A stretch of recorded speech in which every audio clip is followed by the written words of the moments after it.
Deskripsi masalah teknis OBD2, silinder tanda pagar 4 rangkaian, kinerja sirkuit injektor apa artinya itu?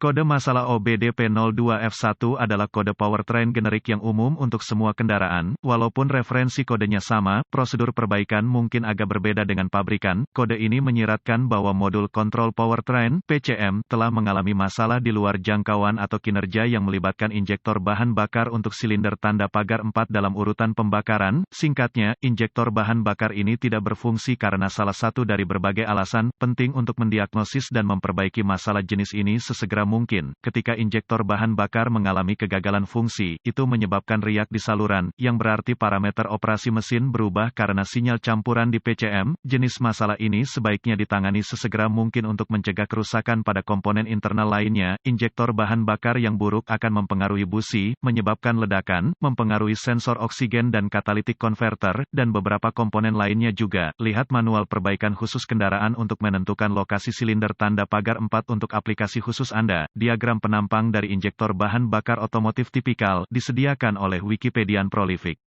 Gejala-gejala yang ditampilkan untuk kode P02F1 dapat meliputi, lampu mesin periksa akan menyala dan kode P02F1 akan diatur, mesin akan bekerja lebih kasar dari biasanya, kekurangan daya penurunan besar dalam penghematan bahan bakar dapat menyebabkan penyebab kemungkinan untuk DTC ini meliputi, injektor bahan bakar kotor memasok silinder nomor 2 injektor bahan bakar rusak injektor bahan bakar terpasang buka atau pendek pada harness kabel wiring fuel injektor harness kelistrikan dari PCM ke injektor pada injektor bahan bakar konektor injektor bahan bakar yang longgar atau terkorosi P02F1 diagnosis, perbaikan secara umum, jenis masalah ini adalah konektor listrik yang longgar atau terkorosi pada injektor yang kotor atau terpasang, atau injektor yang buruk membutuhkan penggantian. Dalam lebih dari 45 tahun saya telah menemukan bahwa konektor longgar atau terkorosi adalah penyebab kesalahan listrik sebagian besar waktu. Saya telah menemukan tetapi beberapa kasus di mana kabel tegangan rendah menjadi korslet atau terbuka ketika dibiarkan tidak terganggu.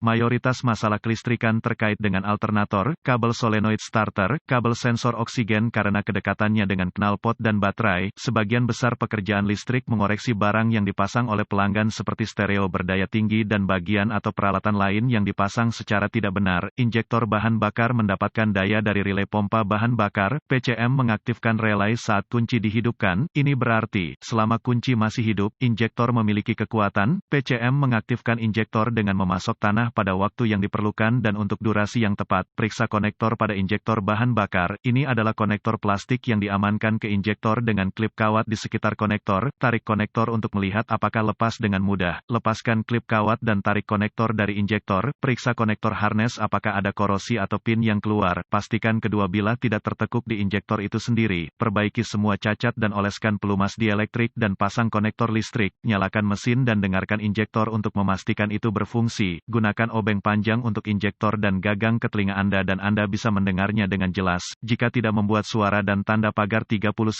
klik dan tanda pagar 39, yang sangat terdengar, ia tidak memiliki daya listrik atau gagal. Jika tidak mengklik, cabut konektor dari injektor dan periksa daya dengan voltmeter. Tidak ada daya berarti kabel ke relay pompa bahan bakar salah atau memiliki koneksi yang longgar. Jika memiliki daya, selidiki kedua terminal pada konektor harness dan jika driver injektor PCM beroperasi, voltmeter akan menunjukkan pulsa cepat. Jika nadi terlihat, ganti injektor. Jika injektor sudah beroperasi, maka itu sudah terpasang atau kotor. Coba bersihkan dulu. Kit untuk menyiram injektor tidak mahal dan akan menguntungkan injektor yang tersisa, mungkin mencegah pengulangan. Jika pembilasan gagal untuk menyelesaikan masalah, injektor harus diganti. Beli daring atau dari toko onderdil toko kit penyiraman injektor langsung. Ini akan terdiri dari botol pembersih injektor tekanan tinggi dan selang dengan ujung untuk dimasukkan ke botol pembersih injektor. Tarik sekring ke pompa bahan bakar, mulai kendaraan dan biarkan berjalan sampai mati karena kekurangan bahan bakar. Lepas dan pasang saluran balik bahan bakar yang terpasang pada regulator tekanan bahan bakar. Ini untuk mencegah pembersih kembali ke tangki bahan bakar. Lepas katup skradder di port uji rel bahan bakar. Pasang saluran bahan bakar kit flush ke port tes ini. Masukkan botol pembersih injeksi bahan bakar tekanan tinggi ke saluran bahan bakar kit flush. Nyalakan mesin dan biarkan berjalan sampai kehabisan bahan bakar. Ini akan berjalan pada botol pembersih saja. Ketika mesin berhenti, matikan kunci dan lepaskan saluran kit flush dan ganti katup skradder. Pasang sekring pompa bahan bakar.